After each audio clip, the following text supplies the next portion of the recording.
Irmãos, a paz do Senhor Jesus, pastora de Deus aqui falando diretamente do estado do Rio de Janeiro, aqui na rádio Gospel, mil vezes mais bênção na minha e na sua vida, onde estamos todos os dias a partir deste horário, 21 horas, 22 horas é o nosso horário, aqui rapidinho trazendo a faculdade espiritual. E hoje eu vou trazer, irmão, algo muito forte. Eu tenho certeza que talvez você nunca ouviu um estudo como esse, e nós vamos trazer aqui para você que está aqui me ouvindo, eu tenho certeza que vai ser bênção na sua vida. Depois nós vamos aí adorar uns 3 louvores para abençoar a sua vida. Mas antes vamos orar.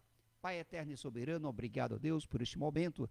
Abençoa a minha vida, minha casa, minha família. Abençoa meus amigos, meus inimigos, que eu não sei quem é, mas entra com a tua provisão, quebrando o coração, tirando toda a perseguição, toda a malícia, toda a miséria, toda macumba, toda a feitiçaria, tudo aquilo que for feito contra mim, que seja quebrado em nome de Jesus. Ó Pai da Glória, abençoa a Rádio Gospel 1000, abençoa a Rádio 93 FM, o programa de Deus, abençoa cada irmão que se encontra aqui neste momento, em qualquer lugar ou nação do país, faz o teu mover, em nome do Pai, do Filho e do Espírito Santo. Pois bem, vamos trazer aqui um estudo muito abençoado, eu tenho certeza que vai ser bênção na sua vida. Eu quero falar sobre Davi e a escolha divina. Olha só, vamos entender. Essa, irmão, é uma das questões mais discutida sobre a vida de Davi. O pecado com Betseba e o assassinato de Urias foram, sem dúvida, o ponto mais baixo de sua história. Ou seja, Davi, ele não perdeu o trono. Como assim, pastor? Peraí, mas fulano peca e o pastor bota a pessoa 3 meses, 4 meses, 1 ano afastado do ministério, e Davi não perdeu o ministério dele? Não, Davi não perdeu. A Bíblia diz que Davi estava ali, né, que o filho dele estava morrendo, e Davi estava lá fora, se banhando na poeira, prostrado ao Senhor, e quando o menino morreu, que vieram falar para Davi, Davi, olha só, o menino já morreu. A Bíblia diz que na mesma hora, Davi tomou um banho e foi fazer amor com Betseba. Vai vendo o nível disso aqui. Peraí, eu estou falando, irmão, que Davi pecou, matou Urias, né? E aí veio a consequência, ele teve o filho dele, nasceu o filho dele, e o filho nasceu já realmente com problemas, mas a gente sabemos qual é o problema. E aí Davi chorou pedindo a Deus para não levar o filho dele, mas Deus levou. Na mesma hora, Davi foi questionado, mas peraí, você estava chorando, seu filho morreu agora, e você agora está dizendo que quer comer, quer tomar banho, quer fazer amor com a sua mulher? Exatamente, porque eu estava pedindo enquanto ele estava vivo. Depois que ele morreu, eu não posso fazer mais nada. A vida é que segue. E Davi continuou o seu ministério. A Bíblia não diz que Davi ficou sentado no banco, que Davi ficou de castigo. Não, ele começou a fazer o seu ministério. Continuou, mas a vida dele, irmão, nunca mais foi a mesma. Isso nós sabemos. Existe uma diferença muito grande sobre importante entre perdão e consequência. Existe uma diferença entre perdão e consequência. Aqui está, irmão, o porquê ele ter continuado, né, o seu ministério e o preço que pagou por isso. Primeiro, o arrependimento, ele foi genuíno. Quando você se arrepende de verdade, Deus, ele entende o teu coração e sabe que você realmente pediu perdão. Então, diferente de Saul. Saul era diferente. Preste atenção aqui que eu vou te falar. Por que Saul era diferente?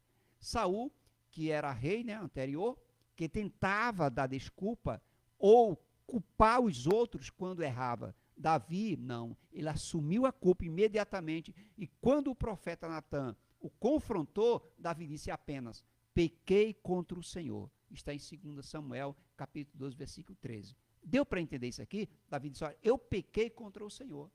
Ele assumiu. No Salmo 51, é a oração que Davi escreveu após esse pecado.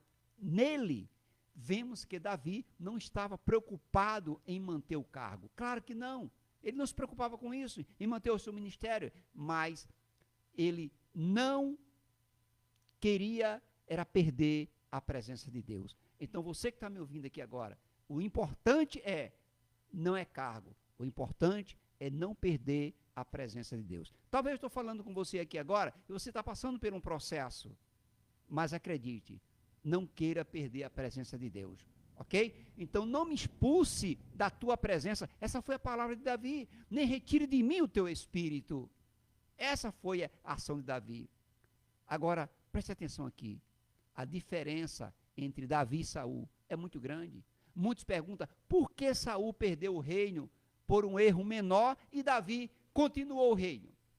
Vê só isso aqui. Talvez você nunca viu uma pregação como essa. Peraí, mas eu estou acostumado a falar que fulano peca e vai sentar no banco. Fulano peca e é afastado do ministério. Fulano peca e é tirado.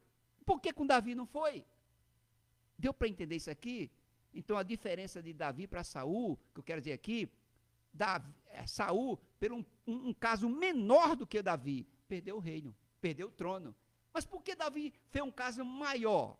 Adulterou, matou o marido da mulher, né? Ainda ficou com a mulher, e mesmo assim continuou o ministério.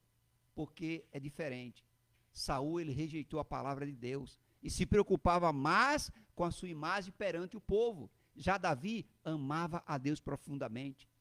E, apesar de ter falhado gravemente na moralidade do seu coração, ainda desejava a vontade de Deus. Ou seja, Deus perdoou o pecado de Davi para que ele não morresse, mas as consequências foram severas. Você deu para entender isso aqui? Então, ele continuou, mas com a espada em sua casa. Davi continuou sendo rei, mas o seu ministério foi marcado por dor. E a partir dali, o profeta Natan avisou que a espada jamais se afastaria da casa dele. Mas as consequências foram muito grandes. Morte do filho, né, o bebê, que nasceu de Betseba e morreu. Tragédia familiares, né? Seus filhos, Amon, Absalão, Adonias, se envolveram em crimes, estupros e rebelião. Perda da autoridade.